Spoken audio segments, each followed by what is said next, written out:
ఈరోజు నా మనసు చాలా సంతోషంగా ఆనందంగా ఉప్పొంగుతోంది.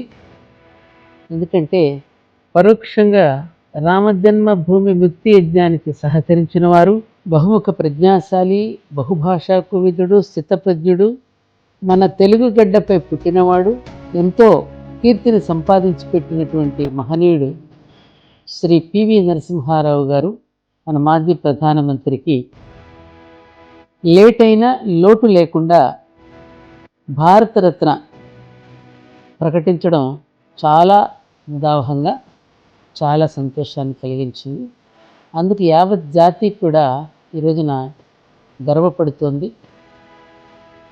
ముఖ్యంగా నేను ఈ సందర్భంగా గుర్తు చేసుకోవడానికి కారణం ఏమిటంటే, వారు మన శ్రీ ధర్మపురి క్షేత్రానికి విచ్చేసి వారి పేరిట మనం నిర్మించిన గ్రంథాలయాన్ని వారు ఆవిష్కరించి, మన ధ్యాన మందిరానికి కూడా వారి రెప్లికాని వారి చేతుల మీదుగా ఆవిష్కరించడం ఇవన్నీ గుర్తొస్తున్నాయి.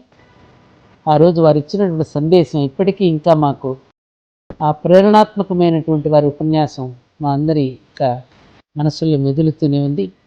అటువంటి మహనీయుడికి ఈరోజు నేను మరోసారి నిండు మనసుతో జ్యోతులు సమర్పించుకుంటూ వారి కుటుంబ సభ్యులందరికీ కూడా మరోసారి నా శుభాకాంక్షలు తెలియచేసుకుంటూ ఆ మహనీయుడికి యావత్ జాతి కూడా నివాళులు అర్పిస్తోంది, గర్వపడుతోందని తెలియజేసుకోవటానికి నేను చాలా సంతోషపడుతున్నాను.